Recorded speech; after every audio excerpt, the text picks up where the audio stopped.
Good morning everyone, কেমন আছো সবাই? দেখো, এটা একদম মর্নিংয়ে ঘুম থেকে উঠেছি, এখনও গেটও খোলা হয়নি। এই পাখিটা দেখছি আমাদের এই পাঁচিলের উপরে এসে বসেছে, কি পাখি জানি না, আজকেই প্রথম দেখলাম। তা আমি গেট খুলিনি, কারণ গেট খুললেও চলে যাবে। আমাকে দেখেই দেখো অনেকটা কাছে ছিল, দূরে চলে গেছে। যেই দেখেছে একজনকে, তো জানি না এটা কী পাখি। তোমরা যারা যারা চেনো অবশ্যই কমেন্টে জানিও। ওই দেখো চলে যাচ্ছে, আমাকে দেখে তাকিয়ে রয়েছে আমাদেরকে ড্যাপ ড্যাপ করে। তো তারপরে আমরা যখন ফোনটা এনেছি, তো চলো একটু বাইরেটা একটু দেখাই। দেখো কি সুন্দর পাখির আওয়াজ। হ্যাঁ, এটার মানে রিমুভ করিনি আওয়াজটা শোনার জন্য। আর দেখো জাস্ট ভোরে আজকে এত সুন্দর সূর্যকিরণ দিচ্ছে। ওই বাড়িটা দেখছো পুরো লাল হয়ে গেছে। এত ভালো, মানে হয় না কোনো কোনো দিন এত ভোরে মানে রোদ্দুর ওঠে, এত তেজ নিয়ে সূর্য মহাশয় ওঠে। কি বলবো, দেখো এই বাড়িটা আর ওই বাড়িটার উপরে এই কাচের জানলাটা, ওখানটায় গিয়ে পড়ে প্রথম সূর্যকিরণটা। এটা আমি প্রতিদিনই ফলো করি। তো একদম লাল টুকটুক করছে একেবারে, এত রোদ্দুর উঠেছে। মানে আজকে সারাদিন কেমন রোদ্দুরের তেজ দেবে জাস্ট তোমরা একবার ভাবো। দেখো চারিদিকে আলো আলো আলো আলো হয়ে গেছে একেবারে সূর্যের তেজে। তা ভাবলাম চলো একটু ক্যামেরা করি, খুব ভালো লাগছিলো। এটা একদম আর্লি মর্নিং, সকালে ওই 6টা বাজবে, জানো না 6টা বাজে এই সময়। দেখো এটা আমাদের নতুন ব্রিজ। তোমরা যারা যারা বনগাঁয়ে থাকো তো অবশ্যই সবাই চেনো। আর এই দেখো এই সাইডটাও ভীষণ ভালো লাগছিলো একেবারে, মানে ভীষণ এত সকালে আজকে এত রোদের তেজ, কি বলবো তোমাদেরকে, ভীষণ রোদ্দুর। মানে আজকে সারাদিন অসম্ভব রোদ্দুর হবে। দেখেছো কীরকম একেবারে লাল হয়ে গেছে, এরকমই মানে হয়েছে আজকে। তো ওই জন্য বললাম চলো একটু এটাকে মানে ক্যামেরা করি। তা দেখো কীরকম এরকম রোদ্দুরই আজকে উঠেছে একেবারে সকালে।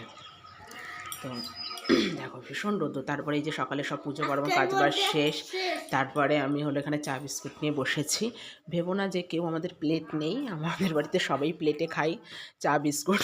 আমি খাই না, খুব মানে খারাপ অভ্যাস আমার, খুব বাজে, এইভাবেই খাই। তো কিছু মনে করো না। তারপরে এখানে ছেলেকে পড়াতে বসাবো, তা বলছি বই নিয়ে বস। তা ও বই পাতিয়েছি সব, আর ও দেখো ঢোল টোল নিয়ে বাজনা বাজানো শুরু করে দিয়েছে। ও জন্মের থেকে বাজনা বাজায়। তা দেখো ঢোল তবলা নিয়েও বাজাতে শুরু করেছে। এটা আমি বলছি বই পড় বই পড়। ওই দেখো কার্পেট টার্পেট পেতে দিয়েছে, দেখেছো কেমন রোদ্দুর পড়েছে। আমাদের এই জায়গাটায় ভীষণ রোদ্দুর আসে, ড্রয়িং রুমে এটা। তো ভীষণ সুন্দর রোদ্দুর আসে এখানটায়। পড়ে দেখো বইয়ের টেবিল ব্যাগ সব পাতিয়েছি, আর ও বাজনা বাজিয়ে যাচ্ছে। খুব বাজনা বাজাতে ভালোবাসে, ভীষণ বাজনা বাজাতে ভালোবাসে জন্ম। দেখেছো জন্য বাজাচ্ছি, তোমার জাস্ট একটা শোনো।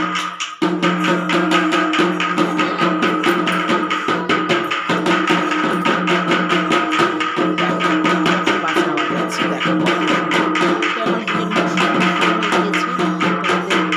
তোমাদের বিয়ে করতে হয় তো অবশ্যই আমার ছেলের সাথে কন্ট্যাক্ট করো, ও বাজনা বাজাবে জল ভরার সময়। তারপরে একটু সকালে ভগবানকে দর্শন করালাম। ভগবানকে না দর্শন করালে মনটা ঠিক ভালো লাগে না, খচখচ করে। তা ভালো লাগে যে চলো একটু ভগবানকে দর্শন করা। এটা আমার সকালের বাল্যভোগ, ভগবানকে দেওয়া হয়ে গেছে। এই দেখো সবার মানে সকালের পুজো কমপ্লিট, এটা সকালের পুজোর ভিডিও। তাহলে চলো ভগবানকে একটু দর্শন করাই। দেখো ভীষণ বেশ ঠান্ডা পড়েছে, সবাইকে সোয়েটার পরিয়ে দিয়েছে অনেক দিন আগেও তোমাদের ভিডিওতে দেখিয়েছি যে এখানে গণেশ, বাদিক থেকে মাঝখানে মা লক্ষ্মী, আর এপাশে আমাদের ডান দিকে গোপু সোনা, সবাই বসে আছে। খুব সুন্দর সেজে গুজে, ভালো লাগে। সকালের পুজোটা সকাল সকাল দিতে পারলে না মনটাও ভীষণ ভালো হয় আমার। আমি চেষ্টা করি টাইম টু টাইম দেওয়ার, সকালেরটা যতটা তাড়াতাড়ি দেওয়া যায়। তারপরে যে সকালে রুটি করছিলাম, ম্যাক্সিমাম দিনই রুটি হয়, অন্য অন্য দিন অন্য কিছু হলো, এরকম ব্যাপার। তো সকালে ঝটপট করে রুটিগুলো করে নিচ্ছিলাম। আর রুটিটা আমিই করি, তো রুটি করে নিচ্ছিলাম। দেখেছো রুটিগুলো কি সুন্দর ফুলছে। আমি কিন্তু প্রথম পারতাম না, মানে বিয়ের প্রথম, কারণ বিয়ের আগে আমি এই বাড়িতে কোনো কাজই করিনি, জানো, যেটুকু শিখেছি সব বিয়ের পরে যেটুকু শিখেছি। তা এখন পারি মোটামুটি, ওই কাজ চলে যায় আর কি। আহামরি যে ভালো হয় তা না, কাজ চলে যায়। আর আমার শ্বশুরবাড়িতে কেউ রুটি খেত না, আগের একটা ভিডিওতে মনে হয় বলেছি। ওরা ভাতটাই ভালোবাসে, এখনও তাই। আমি যাওয়ার পরে রুটিটা হয়। আমি ভাত অতটা পছন্দ করি না, রুটিটাই প্রেফার করি। তাই রুটিটা খাই, সে আমার সাথে থেকে থেকে ওরাও খায়। আর এই যে দুপুরে রান্নাবান্না, এই দেখো রুই মাছ ভাজছি, রুই না সামথিং এটা কাতলা মাছ ছিল, ভীষণ জ্যান্ত মাছ, একটা বড় সাইজের মাছ, আস্ত মাছই এনেছিল ওর বাবা। এই যে রান্নাবান্না সব হয়ে গেছে, এই দেখো মাছের ঝোল হয়েছে। এখন শীতের সবজি দিয়ে এখানে ধনে পাতা কুচানো, পরে বড়া করা দেওয়ার জন্য। এটা ওর বাবার হলো আলু পটল পনির দিয়ে একটা রসা, সব হয়ে গেছে, আরও অনেক কিছু ছিল। তারপরে এই যে আর সেটা দেখালাম এক ঝলকে। আর এই যে স্নান করে পুজো দিয়ে আমি তুলসী গাছে জল দিই প্রতিদিন, এটা প্রতিদিনকার রুটিন আমার। তুলসী গাছে আমি জল দেব স্নান করে উঠে, সেটাই দিচ্ছিলাম। তো দিতে দিতে বললাম চলো, এই যে প্রণাম করে নিলাম ঠাকুরকে, তারপরে তুলসী দেবীকে। এই যে তারপরে এখানে বাইরেটা একটু দেখাচ্ছিলাম, দেখেছো বললাম না আজকে ভীষণ রোদ্দুর উঠবে, দেখেছো রোদ্দুরটা কীরকম। এটা কিন্তু মানে এডিটিং না বা ব্রাইটনেস বাড়ায়নি, এটা সত্যি আজকে এরকম রোদ্দুর উঠেছে ভীষণ। তারপর আমার নয়নতারা ফুল গাছটা দেখেছো, অনেক ফুল ফুটছে এখনও, বেশ মানে অনেক দিন ধরে ফুল ফুটছে, একটা না ফুটেই যাচ্ছে। এখন আর তুলছি না, ভালো লাগে না, যে থাক গাছেই থাক, ভালো লাগে গাছেই থাক, ভালো লাগে। তারপরে এই যে চলে আসলাম বারান্দা দিয়ে। এই যে আমরা চলো একটু, যখন ক্যামেরাটা অন আছে, ঠাকুরকে দুপুরের সেবা দিয়েছি সেটাও দেখিয়ে দিই। এই যে ঠাকুরকে দুপুরের ভোগ দিয়ে দিয়েছি, দরজাটা খুলিনি, এই যে আমার ছেলে এখানে শুয়ে আছে। আর এই দেখো ঠাকুরকে দুপুরের ভোগ দিয়ে দিয়েছি, এটা দুপুরের পুজো। এই যে ঠাকুরকে ভোগ দেওয়া হয়েছে। আজ ছিল বৃহস্পতিবার, তাই ঠাকুরকে স্নান করানো হয়েছে। প্রত্যেক বৃহস্পতিবার করে ঠাকুরকে স্নান করানো হয়, মানে এই যে গণেশ, মা লক্ষ্মী আর গোপালকে। তো এই যে ঠাকুরকে স্নান করিয়ে ধোয়ার একটা কাপড় পরানো হয়েছে। তো এই যে আজকে বৃহস্পতিবারের পুজো কমপ্লিট। অন্য একদিন তোমাদের কোনোদিনও ঠাকুরের স্নানের ভিডিও দেখাবো, আমি কেমনভাবে ঠাকুরকে স্নান করাই। তো শিব ঠাকুরকে সোমবার করে করাই, আবার বৃহস্পতিবারেও করাই। আগে সোমবারে যেহেতু করিয়েছি তাই বললাম আজ আর করাবো না। আজকে ওনাদের তিনজনই হয়েছে মেইনলি, প্রত্যেক বৃহস্পতিবারে করাই স্নান। আর এছাড়া যদি কোনো পুজো পার্বণ বিশেষ অকেশান থাকে সেদিন তো হয়ই, মানে বিশেষ বিশেষ পুজো থাকে সেদিন তো স্নান হয়। এছাড়া প্রত্যেক বৃহস্পতিবার করে ঠাকুরকে স্নান করানো হয়। তো সেটাই দেখাচ্ছিলাম। আর এই যে স্নানের পর ওনাদের ড্রেসগুলো এই জালনার রডেই মেলে দিই, যেহেতু একদম হালকা, তো এখানেই মেলে দিই, এখানেই শুকিয়ে যায়। ঠাকুরের জামা কাপড় তো আর বাইরে দেওয়া যায় না। আর আমাদের ওই ঝুল বারান্দায় ওখানে একটা দড়ি আছে, যখন অনেক জামা কাপড় হয়, অনেক হয়, মোটা মোটা ভারী ভারী যেগুলো হয়, সেগুলো গা ঢাকা চাদর টাদর যেগুলো ভারী বা অনেক কিছু হয়, তখন ওই ঝুল বারান্দায় দিই।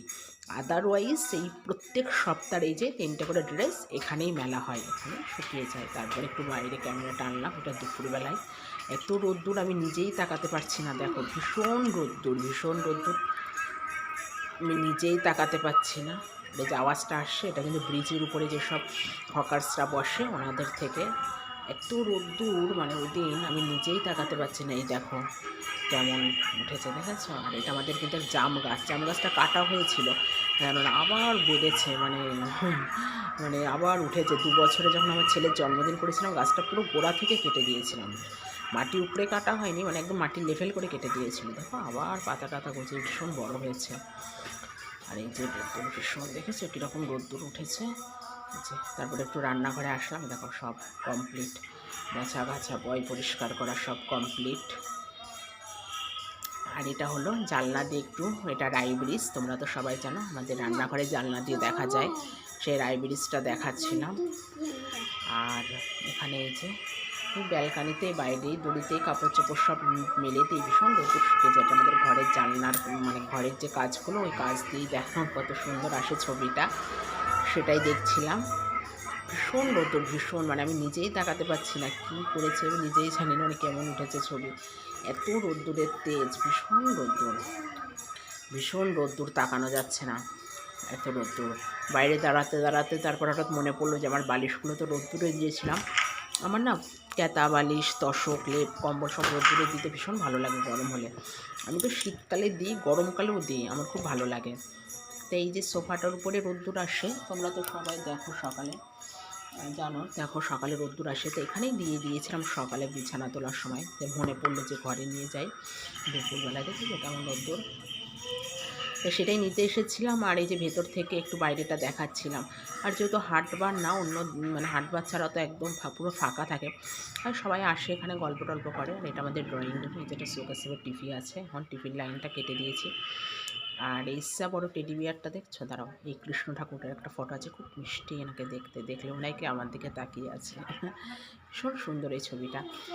আর এই টেডি বিয়ারটা আমাকে মানে আমাদের বাড়ি থেকে বউ ভাতের তত্ত্বে পাঠিয়েছিল, আমার বাবার বাড়ি থেকে। এত বড় না, এটাকে রাখার জায়গা মানে ভীষণ বড়, মানে সব থেকে বড়ো যে সাইজটা সেটা, মানে আমি নিজেও জানি না, এগুলো আমি থাকতে সত্যিই কেনে নিই।